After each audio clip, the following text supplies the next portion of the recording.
Hey everyone, welcome back to Maven's channel. Today we are going to be building some bike stands rear and front so we can use our spools in our front suspension here so we can raise the bike off the ground to do some maintenance. Haven't done that yet. I ordered the Venom. They are the S96CB. So we'll put these together here today and then we are going to put them to the test and see if they can hold up this big. So here's just the product shot. It is the Venom bike stand combo, front fork lift stand and rear spool lift stand. The reason I went for these is because of these extra frame support here. I got a ZX14R, pretty heavy, so I thought the extra supports would do well here. All right, let's get to unboxing this thing here. Just gonna show you the label just so you can see the product again. S96CB, made in China. Surprise, surprise. So if you're like me, you probably spent some time looking for rear and front stands for a ZX14 since they're really heavy and wide. So I couldn't really find anything specific that was reasonable. I looked at the pit bulls, but here in Canada, a set of rear and fronts were gonna run me like 600 bucks. So I looked around, found these Venoms, it said they were redesigned and it had those extra supports.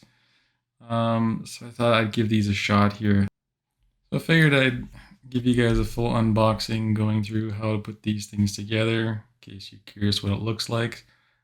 So I have sped up the video here to save you some time watching me take everything apart.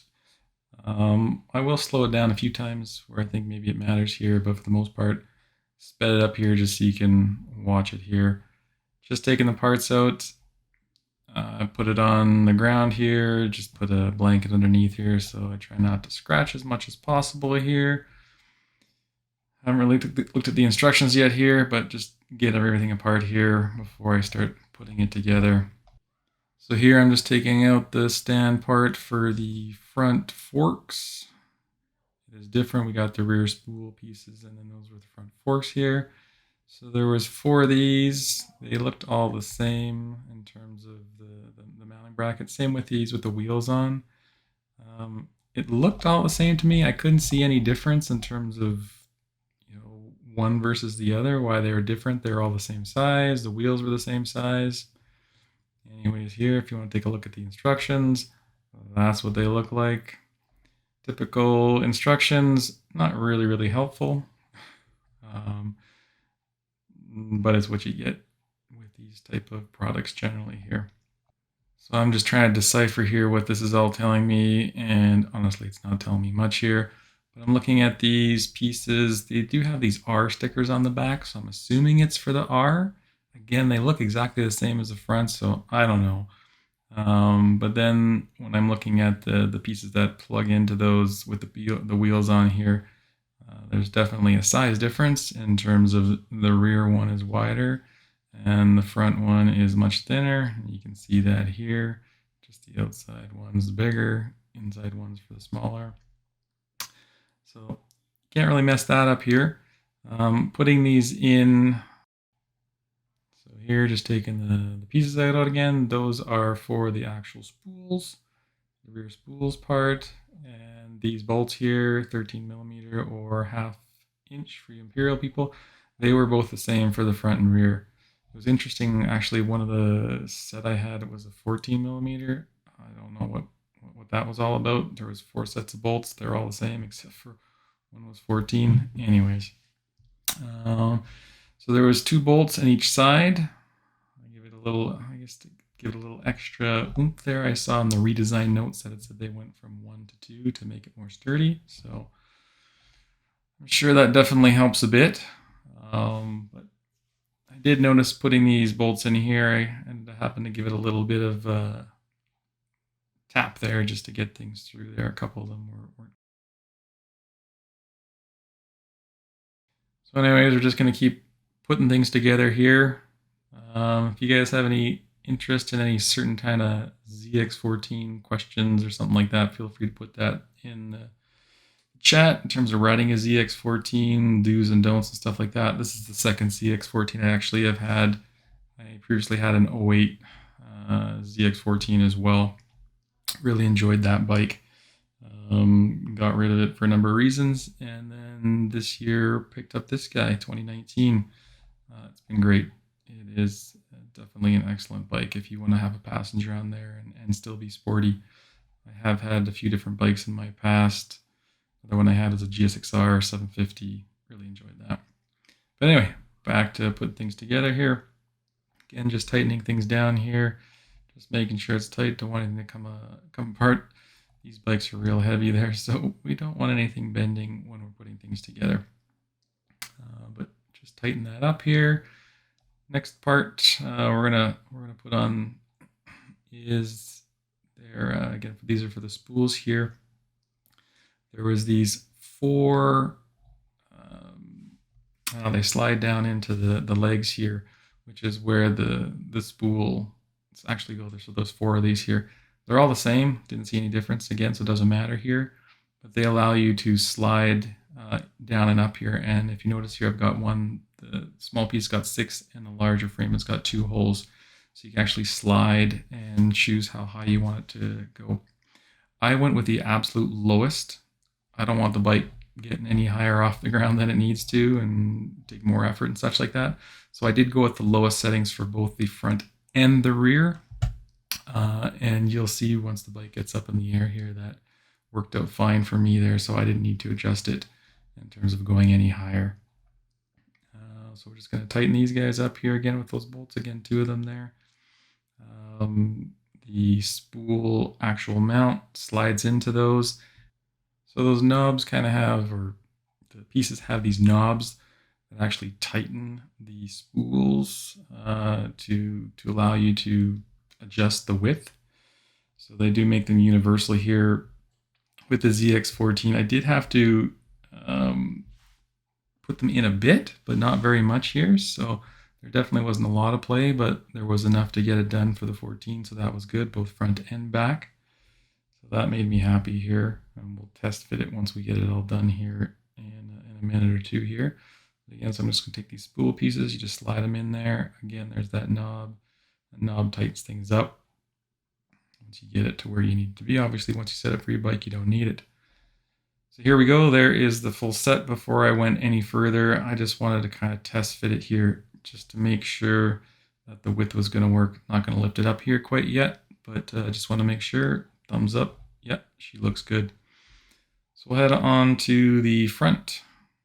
The front assembly, same thing as the rear. They both have 2 bolts there on both sides to put in. Same size bolts, nothing different. Don't have to worry about that there.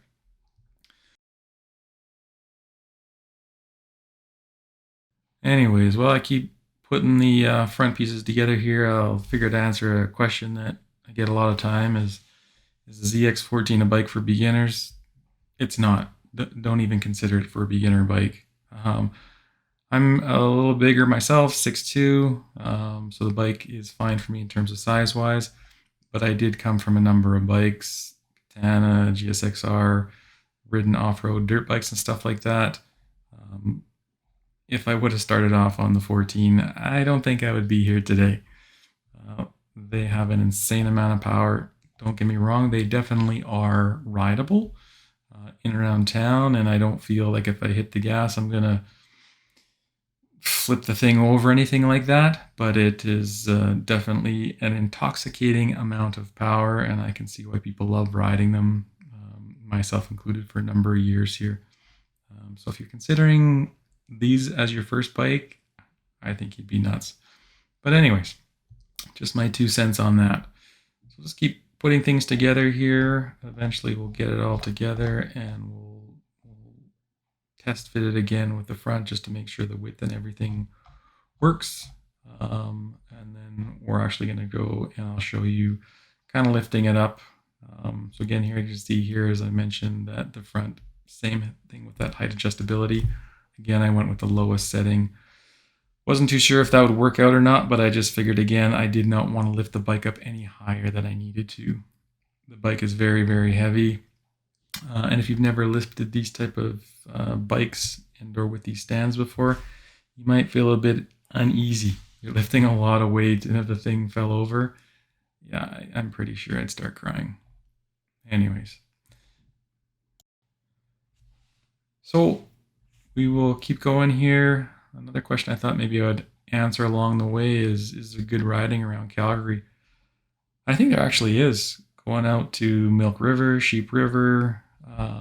If you want to go north, nothing too much there, but definitely if you head west into the mountains, Bragg Creek's a very common ride that people do. Sheep River, really nice. So there's some really nice scenery there in and around Kananaskis and out to Canmore.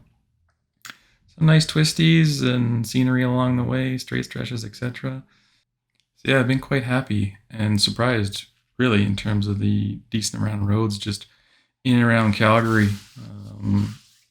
Lived in another area before where there's a lot more scenery and stuff like that, so it is a bit of a challenge around Calgary. But if you know where to go, there's some really nice riding here. Witnessed by a lot of motorcycles and including downtown. But anyway, on to getting the rear stands here. You're going to notice a little change here. My hat, maybe a little different scenery. It's the next day, and that is because I realized that as I was doing the video where I was actually lifting the bike with the rear stands, my GoPro overheated. So I have a GoPro Hero 11, and if you've never had a GoPro before, they overheat. And I guess that's meant because their action is supposed to be moving. But anyway, so we're actually going to lift the bike here. So I'm just test fitting it again here. I can only get one spool in since the bike is leaned over. But I'm just making sure my width is good. I actually have to kind of lift the bike over, lean it over so it's upright, so I can kind of get the other spool on the other side lined up. And then once I get it lined up here and I feel comfortable with it, I am going to have to give it a decent amount of force. It is a heavy bike here, but we're just going to push down. Nice kind of fluid motion there. And there we go. The bike popped right up. Seems really sturdy. I don't notice any kind of movement or groaning, anything like the metal here, so I was pretty happy. So onto the fronts, which are going to go on the forks. Give you a kind of a close-up video here. So these things rock, and the fork here, you want it near the back here. As you can see here, I'm kind of showing it here, where you need the fork centered in between there. You don't want it on the front like this, you want it near the rear. They've got these plastic coated little pegs here sticking out that it's going to mount on so it doesn't scratch anything. Just kind of straightening the bar handles out there so it lifts up nice and I can get the stand in here. So just like the rears, I did have to adjust the stands in and out here on the side. There was plenty of width for me to deal with. Again, it wasn't a lot, but enough to work with. So I'm just making some fine-tuning adjustments there before I actually go and lift the bike up there. Not something you want to mess around with. Make sure that things are nicely lined up. It would be a tragedy if you dropped your bike doing this. But anyway, just lining them up on both sides here now before I give it a lift. Things look good pretty much. Just making sure I'm at the rear parts there. And again, nice motion here. Got to give it some muscle, get it down here. But she went up great. Again, didn't feel like I was overstressing the metal or anything was feeling like it was going to bend. So yeah, she went up great with both sides. So pretty happy with the result here. For the price comparative, again, I mean, I'm less than $200 or right around $200 Canadian. You can see here it went in nicely. It's not connecting or it's not rubbing up against the screws there, the aluminum screws, so there's no problems there. Around the front, went up nicely. The rears, again, on nicely with the spools there. If you're wondering where I got those spools, pick them off of eBay. They are 1.25 millimeter pitch, by the way, if anybody wants to know. Not 1.5, 1.25. Had a real good story in terms of getting those off eBay. Anyway, 1.25 millimeter pitch if you need that. So I just thought I'd show you guys confidence I have in these things. So I'm just hopping on the bike here, and I'm a big boy, and I don't feel anything in terms of uneasiness getting on the bike here. Definitely feels like a really good purchase for what it is. I'm really happy with it overall. So if you're interested in it, I do have a link in the description below to purchase it off Amazon. It is an affiliate link, so I would get a small commission. I have no idea how much, first time I've done this. But if you're interested, I'd really appreciate it if you did use the link. I think you're going to be really happy with your purchase.